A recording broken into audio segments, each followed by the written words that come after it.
बिस्मिल्लाहिर्रहमानिर्रहीम। अस्सलाम वालेकुम मेंबर्स, व्यूअर्स और सब खैर खैरियत से होंगे। आज की वीडियो में जो डिस्कस करते हैं सबसे इंपॉर्टेंट चीज़ कि कल मॉनेटरी पॉलिसी की अनाउंसमेंट है, तो उसका क्या इम्पेक्ट हो सकता है, क्या एक्सपेक्टेशंस है मार्केट की। इसके अलावा स्टॉक्स जिनको हम डिस्कस करते हैं टाइम टू टाइम, उनमें कौन सा स्टॉक इस वक्त किस लेवल पे है, कहाँ पे प्रॉफिट टेकिंग बहुत ज़रूरी है, कहाँ पे स्टॉप लॉस बहुत ज़रूरी है, और कहाँ पे दोबारा वो रेंज आ गई है जहाँ पे आप जिनसे वो मिस हो चुके हैं स्टॉक वो बाय कर सकते हैं, क्योंकि बहुत से स्टॉक्स हैं जिनमें अभी स्टिल बहुत पोटेंशियल है कि वो आपको आने वाले दिनों में अच्छा गेन दे सकते हैं। तो ये तमाम चीज़ें ज़रा डिस्कस कर लेते हैं। उसमें सबसे पहले आ जाते हैं मॉनेटरी पॉलिसी के हवाले से। देखें, आपको याद होगा लास्ट टाइम एक्सपेक्टेशन थी कि मॉनेटरी पॉलिसी में जो है वो एक इंक्रीज़ आएगा। इनफैक्ट मार्केट ने जो है वो डिस्काउंट कर लिया हुआ था तकरीबन 150 बेसिस पॉइंट 100 बेसिस पॉइंट तक, तो और ये था कि यहाँ तक अगर आएगा तो मार्केट ठीक है, इसके ऊपर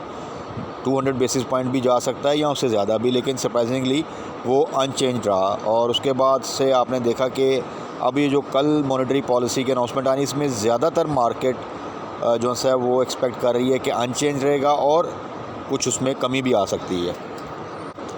अब देखिए, मॉनेटरी पॉलिसी के हवाले से हमेशा दो सिनेरियो होते हैं। एक तो ये होता है कि एक्चुअल में क्या अनाउंसमेंट आती है, और दूसरा ये सबसे इम्पोर्टेंट होता है कि मार्केट क्या एक्सपेक्ट कर रही थी। मार्केट ने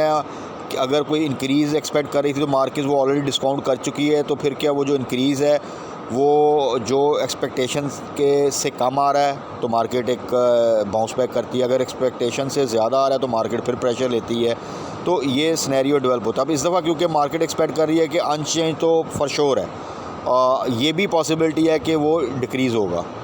तो इंक्रीज़ के तो चांसेस बहुत कम है, क्योंकि उसमें एक्सपेक्टेशन के अलावा आप देखें अगर ओवरऑल भी तो चीज़ें कोई ऐसी ख़राब नहीं है कि जिसके लिए वो इंक्रीज़ किया जाए। प्लस अगर आप चाह रहे हैं, जिस तरह आपने डॉलर को थोड़ा सा स्टेबलाइज़ किया, इन्फ्लेशन भी कम करना चाह रहे हैं, और अगर आप चाह रहे हैं कि मार्केट जो कि एक अच्छा मोमेंटम बना चुकी है, उसने तकरीबन 7 साल के बाद 50,000 को क्रॉस किया, इवन 51,000 से ऊपर जाके इस वक्त भी 51,000 के पास ही है। तो अगर आप चाह रहे हैं कि ये फर्दर ग्रो करे, तो फिर ये सबको पता है जो इकोनॉमिस्ट हैं, जो इस वक्त आपके फाइनेंस डिपार्टमेंट में फाइनेंस मिनिस्ट्री है, कि यहाँ पे अगर हम इंटरेस्ट रेट इंक्रीज़ करेंगे तो डेफिनेटली वो मार्केट को हिट करेगा नेगेटिवली। तो इसलिए ओवरऑल भी जो सिचुएशन लग रही है उसके लिहाज से इंक्रीज़ तो की पॉसिबिलिटी तो ना होने के बराबर है। जो स्टेटस को है वो हो सकता है, और अगर कम होता है 50 बेसिस पॉइंट 25 बेसिस पॉइंट या अगर इससे ज़्यादा, तो वो मार्केट के लिए एक डेफिनेटली एक बूस्टर साबित होगा और मार्केट मज़ीद बेहतर परफॉर्म करेगी। और ख़ास तौर पे फिर वो सेक्टर जो है परफॉर्म करना स्टार्ट शुरू करेंगे जो कि इतने हाई इंटरेस्ट रेट जो कि 22% पे खड़ा है, उसकी वजह से पूरा साल जो है वो प्रेशर में रहे हैं,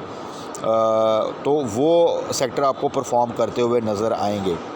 और उसके लिए बहुत ज़रूरी है वो सेक्टर और वो स्टॉक्स हमेशा ज़्यादा तादाद में होते हैं जो कि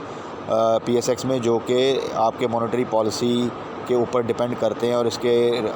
रेट में इंक्रीज़ होने की वजह से वो नेगेटिवली इफ़ेक्ट होते हैं। बहुत कम सेक्टर्स और स्टॉक्स हैं जो कि जिनके ऊपर इसका इम्पैक्ट जो है वो इतना ज़्यादा नहीं आता, या इंक्रीज़ करने से इंटरेस्ट रेट उनको कोई नेगेटिव इम्पैक्ट नहीं आता बल्कि कुछ पॉजिटिव आता है। मैक्सिमम साइड पे जब स्टॉक एक्सचेंज के जितने भी आप कह लें मेजर स्टॉक्स हैं, सेक्टर्स हैं, जब इंटरेस्ट रेट कम होगा तो उनको अल्टीमेटली अच्छा बेनिफिट होता है।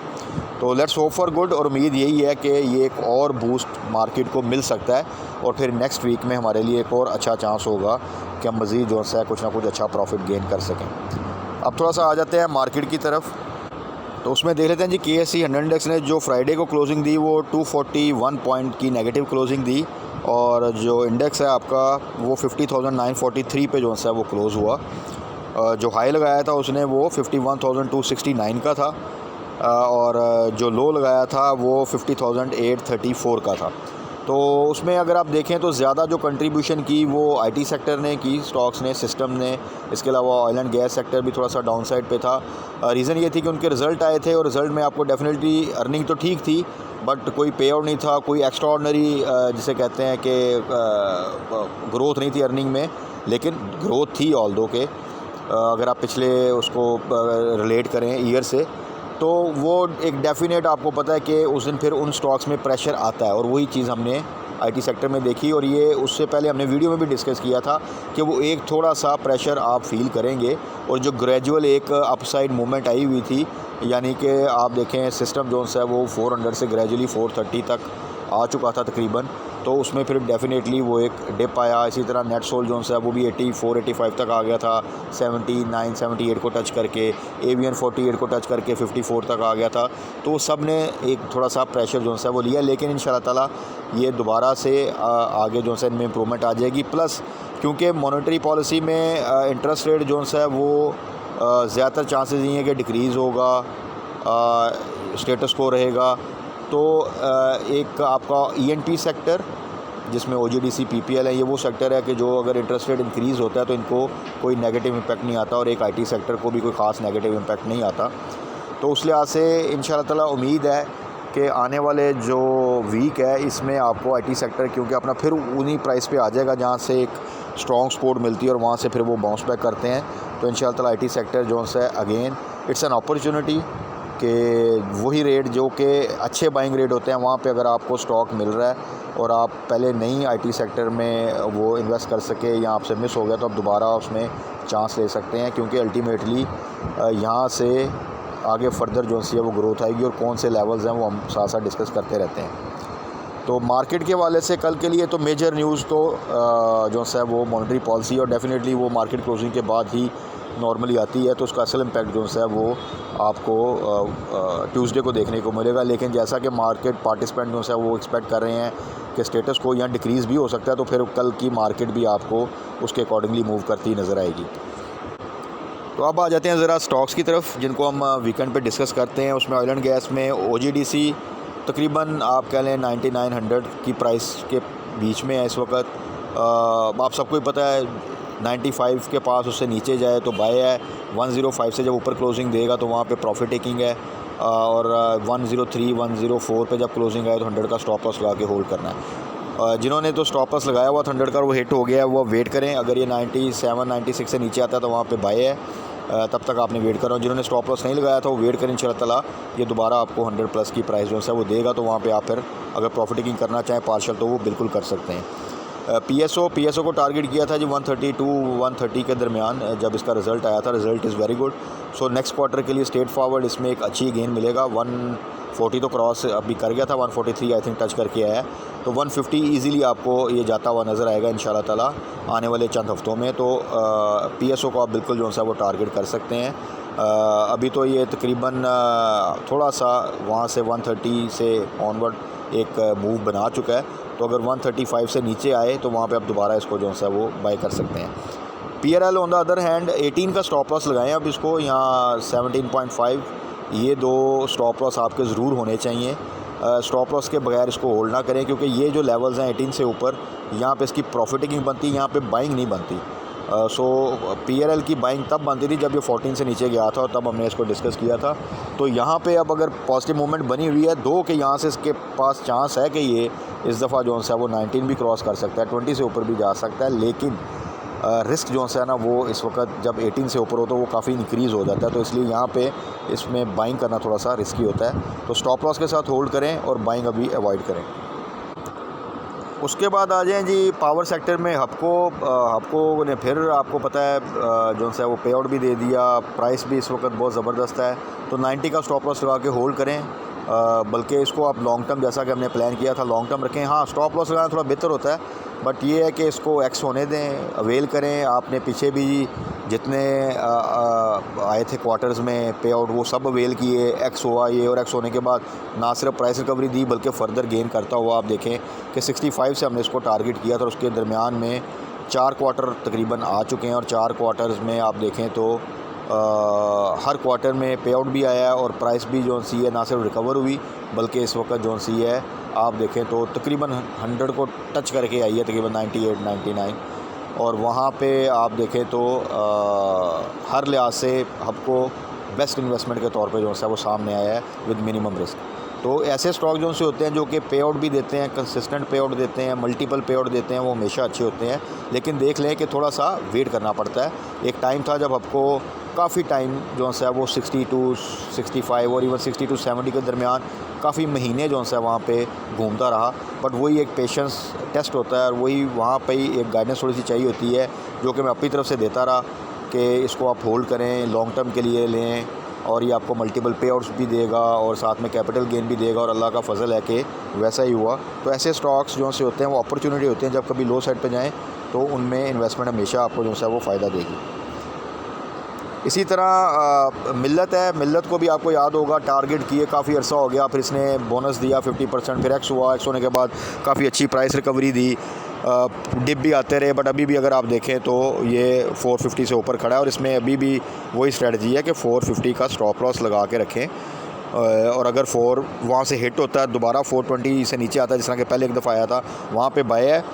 और वैसे इसका टारगेट इंशाल्लाह है कि ये आने वाले दिनों में 500 जो है, जो कि हमने पहले भी टारगेट किया था कि वहाँ तक इंशाल्लाह ताला ये जाएगा, उसको क्रॉस करेगा तो वहाँ पे आपका एक किस्म का 50% का गेन स्ट्रेट फॉरवर्ड हो जाएगा। क्योंकि जब हमने इसको टारगेट किया था 510 के आसपास, और वहाँ से फिर ये 560-70 तक गया था, वहाँ से एक्स हुआ था 50% बोनस दे के,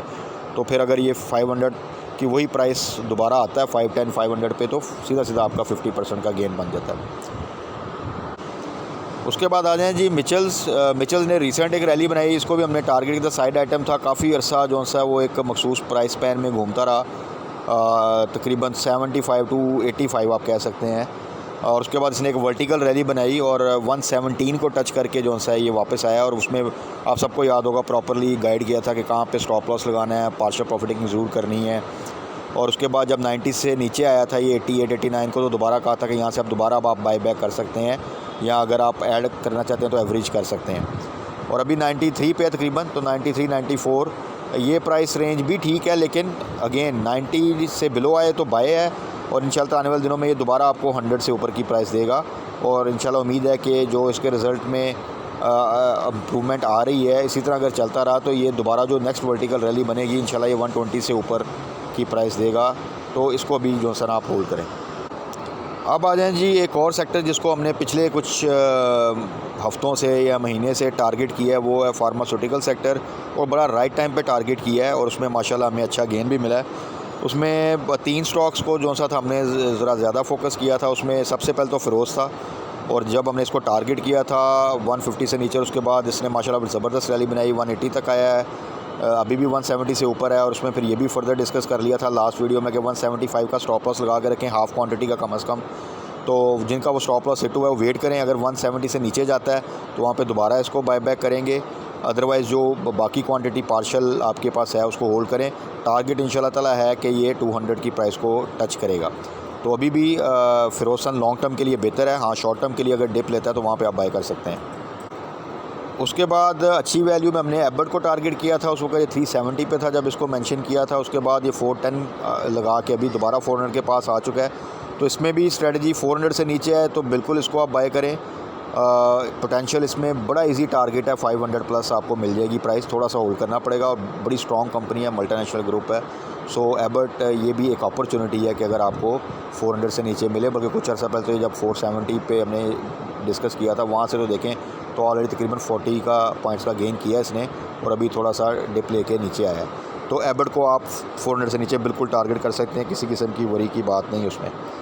उसके बाद ये अर्सुका एट द सेम टाइम, अब इसमें थोड़ी स्ट्रेटजी चेंज है, ये आप सबको याद होगा, साइड आइटम था और शायद कोई भी ना जिक्र करता हो इसको मेंशन किया था उस वक्त 80 से नीचे था, और वहाँ पे जिसने भी टारगेट किया वहाँ से आपने देखा स्ट्रेट वे इसमें जो है वो कैप लगने स्टार्ट हुए, और अभी ये जो है आपकी स्ट्रेटजी अब इसमें लेकिन ये होनी चाहिए कि आप तकरीबन जो है ना इस पर 104 का स्टॉप लॉस लगा के रखें, और स्टॉप लॉस के बगैर इसको होल्ड ना करें, क्योंकि साइड आइटम है, अगर डाउनवर्ड ट्रेंड बना तो वो 1-2 लोअर लॉक भी इजीली लग सकते हैं। तो बहुत अच्छा गेन ऑलरेडी मिल चुका है आई थिंक, और तो स्टॉप लॉस के साथ अगर आप रखेंगे तो ये एक बड़ी अच्छी स्ट्रेटजी होगी। लॉन्ग रन में पोटेंशियल इसमें बहुत बेहतर है, क्योंकि ऐसा स्टॉक जो है जब इसकी EPS जो कि नेगेटिव थोड़ी सी हुई है वो इम्प्रूव करेगी, तो ये आपको बड़ा इजीली 120, 140, 150 के रेट पे भी मिलेगा, लेकिन थोड़ा टाइम लगेगा डेफिनेटली उसमें। और उस टाइम से पहले अगर किसी किस्म का डिप आता है तो उससे सेव करने के लिए बहुत ज़रूरी है कि आप इसका स्टॉप लॉस लगा के रखें। और इन रेट्स पे बाइंग अभी फ़िलहाल रिकमेंडेड नहीं है कि यहाँ पे अगर सपोज़ का कैप ओपन होता है तो आप वहाँ पे बाइंग कर लें 107, 108 पे जाके, तो दिस इज़ नॉट गुड। तो अभी के लिए अर्सुका ने जो हमने टारगेट किया था उसमें माशाल्लाह बड़ा अच्छा गेन दिया, तो यहाँ पे स्टॉप लॉस लगाना जो है ना वो बहुत ज़रूरी है। तो ये तो थी जी आज की वीडियो, जिसमें कोशिश की कि वो स्टॉक्स को डिस्कस कर लें जिनमें हमें पहले गेन मिल चुके हैं, जिनमें फर्दर गेन मिल सकता है, तो उनमें क्या स्ट्रेटजी होनी चाहिए, कहाँ पे बाय करना है, कहाँ पे एवरेज करना है, कहाँ पे स्टॉप लॉस लगाना है, कहाँ पे प्रॉफिट टेकिंग करनी है। बाकी कल मार्केट क्लोजिंग के बाद फर्दर मॉनेटरी पॉलिसी के अनाउंसमेंट के बाद ज़्यादा बेहतर तरीके से हम टारगेट कर सकेंगे किन सेक्टर्स को कि जहाँ पे हमें अच्छा गेन मिल सकता है। बट ये चीज़ ज़रूर है कि जो चांसेस लग रहे हैं कि मॉनेटरी पॉलिसी में शायद डिस्काउंट रेट में कमी आए, तो उसका फिर इफ़ेक्ट जो सा इस दफ़ा आएगा, जो आगे अच्छी मूवमेंट बनेगी वो आपके सीमेंट सेक्टर में बनेगी, स्टील में बनेगी, TPLP जैसे स्टॉक जो से कि प्रेशर में है, इनमें एक अच्छी पॉजिटिव मूवमेंट आपको बनती नज़र आएगी। तो अल्लाह करे कि इस तरह की अगर अनाउंसमेंट आती है तो वो मार्केट में फर्दर जो सा एक एक्टिविटी जनरेट करेगी और इंडेक्स हमें जो सा फिर वो इंशाल्लाह ताला इस दफ़ा 52,000 की तरफ जाता हुआ नज़र आएगा। तो बाकी कल फर्दर डिस्कस कर लेंगे। तब तक अपना ख्याल रखिएगा, दुआओं में याद रखिएगा। Stay blessed. अल्लाह हाफ़िज़।